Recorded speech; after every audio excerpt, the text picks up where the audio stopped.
All right, so welcome to the Association Upgrade podcast. I'm here with Andy Cook with Harbor Foods, but also a colleague of mine that previously worked here in the association and a longtime veteran of the hospitality industry. How are you, Andy? I'm great. It's nice to be back in your office, so to speak. General Patton over your head was it's part of my mental picture of you, Lex, is General Patton right over your head and all the meetings that we've shared in your office. Yeah, not the spinning, floating DeLorean in the back there, right? No, or I don't see Seinfeld's apartment either, but I'm sure it's still there. It's still here. That's set here. So yeah, I move it around. So now speaking of this podcast is basically to try to talk about some of the innovations affecting the hospitality industry, associations, and how to deal with some of the changes that are happening. And we realized, and when Andy and I talked the other day, is that one of the things that we do is we have a lot of tips, a lot of things that we learn in the industry, and then after 30 minutes of doing that, we kind of scratch our head and say, you know what, this is something I think other members of the industry would be interested in. So why don't we just let people listen in on what we jab about every day or every other day or whatever. To that point, Lex, I think that, those of us who are, we both have a pretty deep well of industry experience, and it wasn't until we kind of popped into a different vantage point of the industry that we started to be exposed to a broader landscape of what was happening. And so I think that people that occupy the different spaces off the floor of the industry, we get sort of a carrier pigeon effect. And I encounter that dynamic a lot as a restaurant consultant now, is that we connect with so many different operators who do 80% of everything they do very, very well. And they're looking for help with maybe the last 20, but we can pick and choose a lot of innovations that we encounter amongst different operators and different demographics and operating with different dynamics, that we can impart some of that 80% that they do really well and help fill in other people's 20. So the carrier pigeon effect, I think, is it's a super useful access point for a lot of operators, is that they can connect with people that have that kind of opportunity that they don't. Well, one of the things that let's just get started on innovations. I've seen a lot of innovations in the industry. It doesn't make it easier. In fact, it makes it a lot harder on our operators, but it forces them to be a little creative. What are some of the greatest innovations you've seen, whether it's restaurants, hotels, anything in hospitality that you've seen over the last 9 months now? These last 9 months have been my plate has been so full with people catching up to some of those innovation points that have been being developed over the last few years. And online ordering is one thing. I've done a lot of work with people that are finally gotten to the point of need where they recognize that some of these technological systems that they've been avoiding for so long are vitally necessary to the way that they operate and the way that they express themselves. I think our industry has been so used to being that personal touch point of person to person that and that's become easy, that they've avoided the hard part of getting used to technology and adapting to technology in a real way. So one of the things that along those lines, Andy, and I don't know if you've seen these, but this happened a while back, and I think there's some restaurants here in Washington that are trying to do this. I think there's some in Spokane that are doing these igloo booths. Yeah, have you seen these? I have. Yeah, those are, I guess the sci-fi nerd in me thinks they're pretty cool, because this is the kind of imagery I would see for like a futuristic Mars colony. And those are really actually pretty cool. And from what I understand, they're not prohibitively expensive either. They're actually pretty simple, elegant structures. Yeah, no, that's a little bit different there. Okay, I take it back. They are expensive. No. Yeah, this then we're getting really expensive here now. So, but it kind of shows you some of the different ideas here. I know that there was a restaurant in Ballard that was looking at doing something like this, Ballard, Washington, and I know that it's already being implemented in Spokane. So, and when you look at it, it just kind of blows your mind that is so cool. And I know that for me, my wife and I went out to dinner, an outdoor dining environment, and it was cold out, as it is often this time of year in the Seattle area.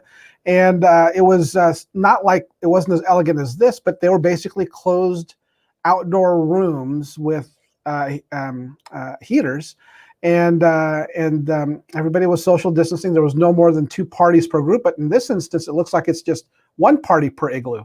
Yeah, something that I like about this is this isn't, there's a concept here that isn't sandwiched within the timeline of COVID.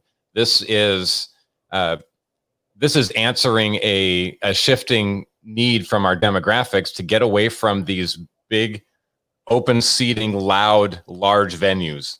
I think that those became popular and sort of took over as normal in the industry in the 90s, when baby boomers were the economic factor that drove restaurants expansion. And well, now a lot of those boomers are harder of hearing, and they want more intimate connections with the people that they're sharing the dining experience with, and this gives them that. I think we are starting to see dining rooms being remodeled to have those old-fashioned high booths with private sections that give you a more intimate experience, and this gives you that 100%. You are a dining room in and of yourself at your table. I like them. I think they're cool. Yeah, no, that's cool. Now, this is an interesting question, and I've always wanted to ask this to you, especially now. There's a dynamic in the industry between workers and managers and restaurant owners, and there seems to be it doesn't seem to be consensus in terms of, from the restaurant workers side of things, in terms of the safety issues, because you're not getting your tips anymore. You're not. And then, I mean, especially over the past several months, the unemployment insurance have run out and have been inconsistent. The government checks have also been, the stimulus checks have been hit or miss. In the end, it's better for the worker to be working. What are you thinking? I mean, this is probably going through your head. What are your thoughts about what a restaurant worker is going through, especially if they've been working in a place like El Gaucho or the Met or something, where they're probably making close to 6 figures, and all of a sudden it's gone? Yeah, labor is, especially here in Washington State, has been a top of mind concern from so many different angles and facets of it, that I can tell you that depending on where you were, I heard some pretty consistent stories throughout the pandemic that, for instance, when dining rooms started to reopen this past summer, a lot of rural employers couldn't get their employees to come back to work. From the employee side, it is, there's so many different ways to talk about this. Sorry if I'm kind of getting stuck. I'm getting lost in a sea of voices. But some of those higher end restaurant professionals, people that have found their way to a livable, profitable space in their lives, like I did before I shifted out of it. I bought a house and had a good life on a waiter's salary because I knew how to work the system and embraced it. The workers that I've been talking to are, they're more than disheartened. They don't know what they're going to do. They don't know what they can pivot to, because a lot of people choose the restaurant because they like the lifestyle of it or the freedom that it provides. And, but freedom is only great if your necessities are covered, and they're not. And so some people I've talked to are turning towards that gig economy. Some people are looking towards using this as an opportunity to build up other skill sets so they don't have to rely on restaurants that used to be more stable than they are today. But I'll tell you what, and I want to bounce this back to you, Lex. I have a theory that the industry that we have tomorrow, the future of the industry, I think is going to be built by the workers of today. I think that, and I want to hear your viewpoint on it, but I really feel like the vacancies that COVID is going to create within our industry are going to be filled with the workers of today who see a better way or an alternate way of doing it. And I think we're going to lose a lot of that traditional baggage that the industry's been hanging on to for so long. What do you think? I agree. I think that what you're seeing right now is, I think you'll see a lot of empty spaces that have been very expensive locations with a lot of expensive equipment that is going to be vacant or has been vacant for months. You're going to have landlords especially motivated to fill these spaces as restaurants and not strip them out and make them become something completely new. Oftentimes, restaurants are an important dynamic in a retail ecosystem. Even whether it's full service or quick service, depending on the environment. I mean, it's essential. They need to have where somebody wants to eat and sit and lounge around in between shops. And so what you're going to see, I believe, is for employees, there will be an opportunity for the employees who have been able to, gain some resources or save or something, or has been fortunate enough to have been able to work during this time, whether it's in an existing restaurant or something else. They might find the opportunity where they can get a lot of these properties fairly inexpensively. They can get favorable lease terms that they never would have gotten before. Yeah. And they could literally get into this. Now, the problem with that, though, is if you've never been in business before, you run into the issue is you go in with all bullish and say, oh, I'm going to,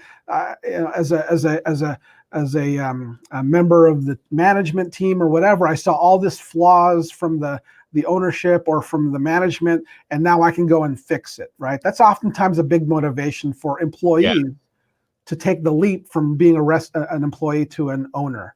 And it happens a lot. I mean, a lot of the existing restaurants out there were people who have been in the industry before, like you, who've said, hey, I think it's time for me to start a restaurant. A lot of great chefs are in our area. And then they are able to start their own restaurant. But I think what we'll see is, you're right, it'll be a kind of an evolution of the market, where you're going to have a lot of motivated employees, whether it's themselves or they're joining in together with other former employees, and they start their own restaurant because they were able to get favorable terms. I think that's going to be happening. I think it's already happening to an extent. I know that some owners here have been approached by a lot of in the Olympia area. Have been approached by landlords to say, "Hey, I know you've already got 2 restaurants. How about a third one?" Yeah. So, yeah. I've been seeing that a lot as well, and I've worked with a number of people that were former restaurant employees who decided to go for it.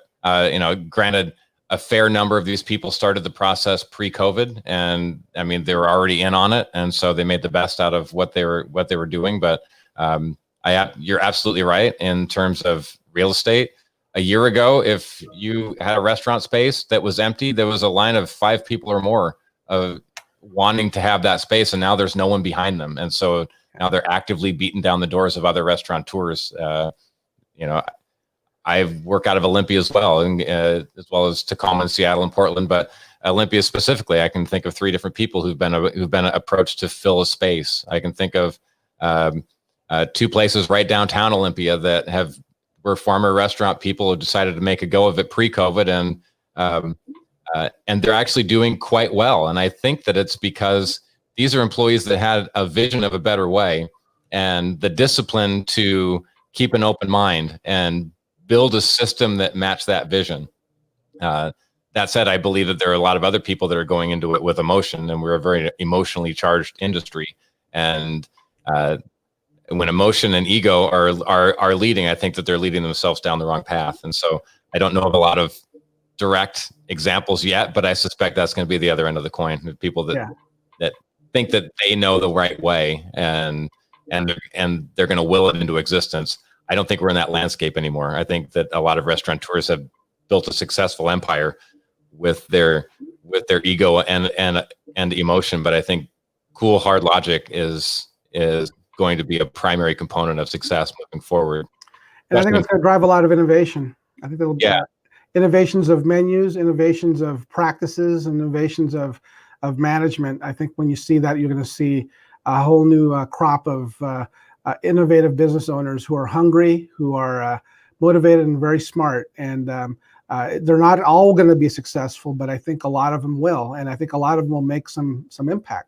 Yeah. And look at what COVID has shown us. COVID has proven to us that trend towards a more specialized, direct menu is the key to success. So many menus have grown into these beasts over time, where it was more adding than subtracting, that you needed a bookmark to get through some of these. And COVID has forced people to just pare down to what they do well. And the smart ones have have started to use their data in ways that they haven't before, and in terms of zeroing in on what their people want. And I think that what we're looking at now is our elegant, focused, intentional menus and expressions of restaurants that have a reason besides come in and I'll overfill your plate and give you everything you ever wanted.